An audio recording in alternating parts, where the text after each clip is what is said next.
Hello friends, welcome to HLNT channel. ఇవాళ blog వచ్చేసి morning tiffin, మధ్యాహ్నం లంచ్ అండ్ డిన్నర్కి ఏమేమి ప్రిపేర్ చేశానా అనేది ఈ వీడియోలో డీటెయిల్గా చూపిస్తాను. వీడియో ఎక్కడ స్కిప్ చేయకుండా ఫుల్ వీడియో చూసేయండి. వీడియోలో నచ్చితే లైక్ చేయడం, సబ్స్క్రైబ్ చేయడం మాత్రం అస్సలు మర్చిపోవద్దు. ఫస్ట్ రైస్ ప్రిపేర్ చేసుకోవడానికి కుక్కర్ పెట్టుకొని ఓల్ గరం మసాలా వేసుకోవాలి.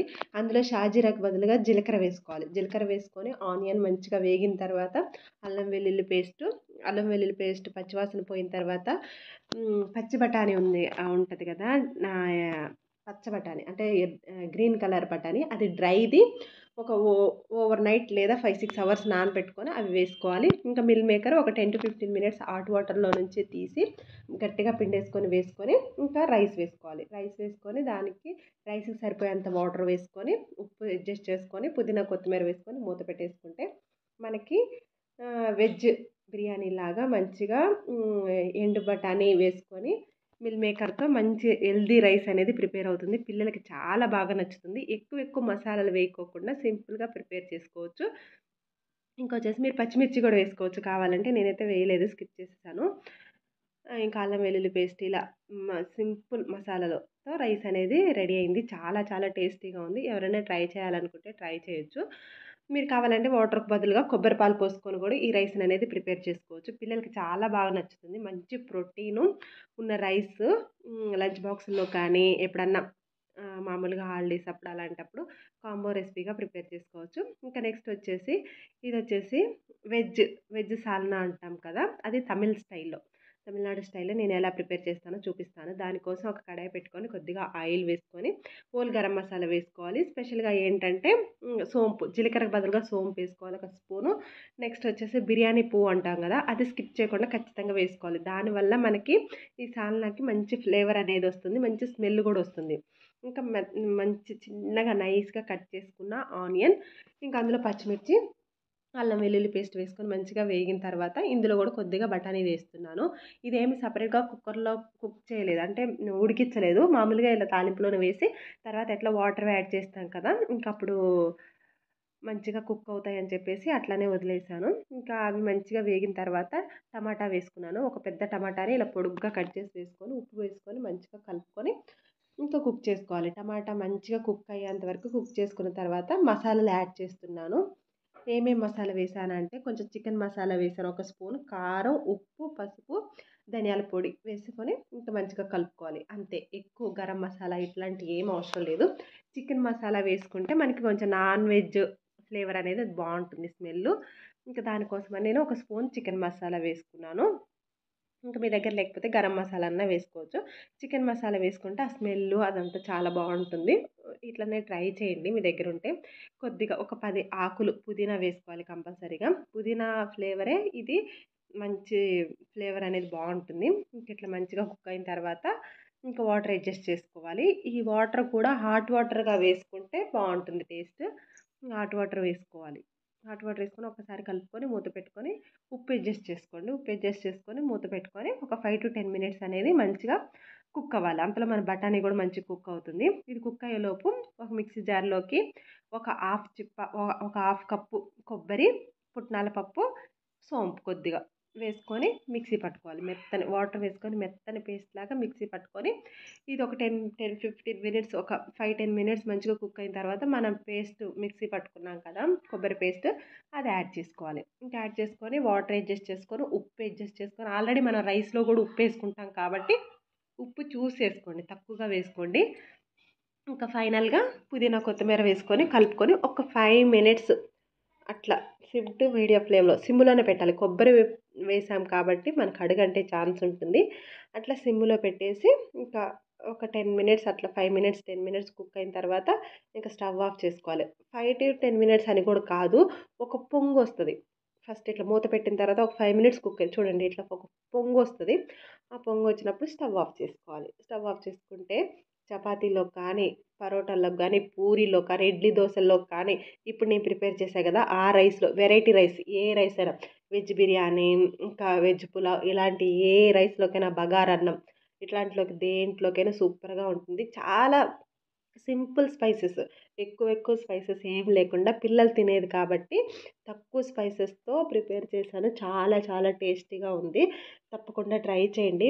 ఇంకా మీకు ఇంకా కావాలనుకుంటే కుర్మాలో వచ్చేసి వెజ్ కుర్మా చేశాం కదా! అందులో ఇంకా ఆలు, క్యారెట్, బీన్స్ ఇట్లాంటి వెజిటబుల్స్ కూడా యాడ్ చేసుకోవచ్చు. మిల్ మేకర్ కూడా వేసుకోవచ్చు.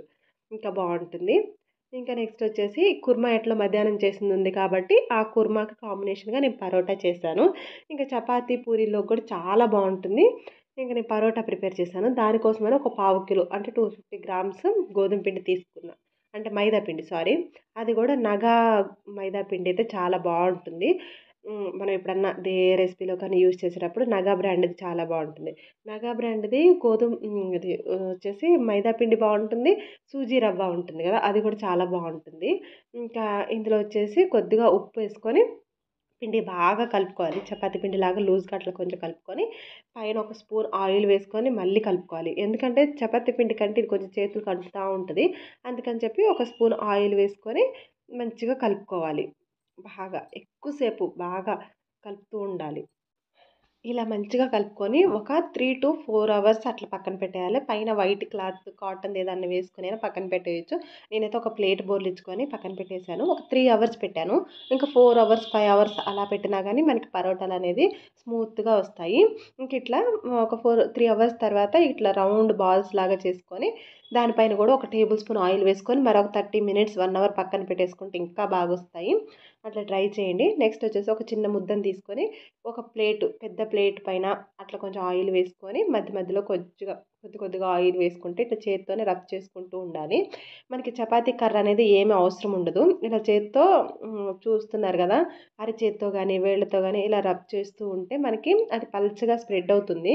అలా స్ప్రెడ్ చేసేటప్పుడు గూడా మధ్యలో ఎక్కడన్నా విడిపోయినా, చినిగిపోయినా అదేం ప్రాబ్లమ్ ఉండదు మన పరోటా అనేది. ఫస్ట్ ఇట్లా చేసేటప్పుడు ఎక్కడన్నా అక్కడక్కడ ఉన్నా గానీ అదేం ప్రాబ్లమ్ అవ్వదు అసలక్కడ. ఇట్లా ఎంత వీలైతే అంత పలచగా చేసుకొని దీన్ని మొత్తానిగా తీసేసుకోవాలి. ఎలా తీసుకోవాలనేది చూడండి వీడియోస్‌లో. చూడండి ఇట్లా ఎంత పలచగా వీలైతే అంత పలచగా చేసుకొని ఇంకిట్లా వీడియోలో చూపిస్తున్నట్టుగా తీసుకొని రౌండ్ చేసి మళ్ళీ కొంచెం పలచగా మనకి పొరల్లాగా వచ్చేలాగా ప్రిపేర్ చేసుకోవాలి. ఇట్లా చూడండి నేను చుడుతున్నట్టుగా అట్లా చుట్టేసుకోవాలి. అట్లా చుట్టేసుకొని మళ్ళీ రౌండ్‌గా చూడండి ఫస్ట్ ఒక రౌండ్ చేసి దాని చుట్టూ ఇలా చుట్టేసి ఇంకా మళ్ళీ చేత్తో పల్చగా ఒత్తేసుకోవాలి అంతే. చాలా ఈజీ చేయటం. ఇంకిట్లా పరోటా ఇట్లా పల్చగా చేసి మళ్ళీ ఇట్లా రౌండ్‌గా చేయడం ఇదంతా ప్రాబ్లమ్ అనుకుంటే చాలామందేంటంటే మైదా పిండితో మామూలుగా కర్ణాటక సైడు ఇట్లా కర్ణాటకలో ఏంటంటే మనం గోధుమ పిండితో పూరి చేస్తాం కదా! వాళ్ళొచ్చేసి మైదా పిండితో పూరి చేస్తారు. కావాలంటే మీరు ఇలా ఆయిల్ వేసి కూడా చేత్తోనే పూరీలు చపాతీలాగా ఒత్తేసుకొని గూడా కాల్చేసుకోవచ్చు. ఇట్లా పరోటాలాగా కాకుండా కొంచెం ఇట్లా రాదు షేప్ అనుకున్నప్పుడు మామూలుగా అట్లా చపాతీలాగా గూడా రౌండ్‌గా ఇట్లా చేత్తోనే ఒత్తేసుకొని గూడా పెనం పైన కాల్చుకున్నా గానీ టేస్ట్ అనేది చాలా బావుంటుంది. ఇంకా ఇట్లా చాలా సేపు మళ్ళీ ఏంటంటే చిన్నది చేసిస్తే పిల్లలు సరిగ్గా రాలేదు, చిన్నగా ఉంది. హోటల్‌లో ఎట్లా చేస్తారో అలానే కావాలి పెద్దగా అనేసరికి ఇంకా నేను అలా ట్రై చేశాను. చాలా సేపు ఇట్లా మళ్ళీ ఎక్కడ విడిపోకుండా నీట్‌గా కొంచెం పెద్దగా చేసి కాల్చిచ్చాను. సిమ్ టు మీడియం ఫ్లేమ్‌లో పెట్టి మనం కాల్చుకున్నామంటే మనకి పరోటా అనేది రెడీ అవుతుంది. వచ్చింది. మెత్తగా వచ్చింది. హోటల్‌లో అంత కాదు గానీ పర్లేదు మంచిగా వచ్చింది. పిల్లలు మంచిగా తిన్నారు. ఇంకా లాస్ట్‌లో ఒక 2, 3 ఏం చేశానంటే మామూలుగా చపాతీలాగా అట్లా కాల్చి ఇచ్చాను. వాళ్ళకి కూడా మంచిగా నచ్చింది. ఇంకా ఎస్పెషల్ ఆ కుర్మా ఉంది కాబట్టి దానికి కాంబినేషన్ చాలా బావుంది. వీటితో పాటు నేను ఇంక ఇది ఈవినింగ్ వాళ్ళకి స్నాక్‌లాగా ఒక 2, 3 చేసి ఇచ్చేసి ఇంకొచ్చేసి నైట్‌కి చపాతీలోకి గూడా ఆ కుర్మా వేసుకొని తిన్నాము. చాలా బావుంది. ట్రై చేయండి. ఇంకా చపాతీ పిండి వచ్చేసి మల్టీగ్రెయిన్ పిండి అనేది ఎలా ప్రిపేర్ చేసుకోవాలనేది కూడా మన ఛానల్‌లో ఉంది. ఒకసారి ఆ వీడియో గూడా చూడండి ఎవరన్నా చూడకపోతే.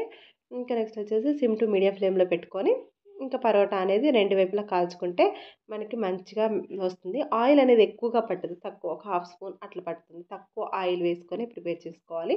కొంచెం కాల్చుకునేటప్పుడు హై ఫ్లేమ్ అట్లా పెట్టుకోకుండా కాల్చుకుంటే మనకి పరోటా అనేది రెడీ అవుతుంది. Okay friends. ఇంకా తప్పకుండా ట్రై చేయండి. అది వెజ్ బిర్యానీ, వెజ్ పులావ్ అది ఒకటి. అంటే మనం గ్రీన్ పీస్ వేసి, మిల్ మేకర్ వేసి ప్రిపేర్ చేసాం కదా! దాంట్లో మీరు కావాలంటే క్యారెట్, బీన్స్, ఆలు వేసుకొని కూడా ప్రిపేర్ చేసుకోవచ్చు. ఇంకా కుర్మాలో కూడా వెజిటబుల్ యాడ్ చేసుకోవచ్చు. సింపుల్‌గా ఇంట్లో ఉన్న ఇంగ్రీడియెంట్స్‌తో, నా దగ్గర ఉన్న ఇంగ్రీడియెంట్స్‌తో నేను ప్రిపేర్ చేసి చూపిచ్చాను. ఒకసారి ట్రై చేయండి. ఎలా వచ్చిందనేది కమెంట్ చేయడం మాత్రం అస్సలు మర్చిపోవద్దు. పిల్లలకైతే ఆ కాంబో చాలా బాగా నచ్చుతుంది. అదే కుర్మాలోకి మీరు ఇడ్లీలో గానీ, దోసల్లో గానీ, చపాతీలో గానీ దేంట్లోకైనా సూపర్ కాంబినేషన్. తప్పకుండా ట్రై చేయండి.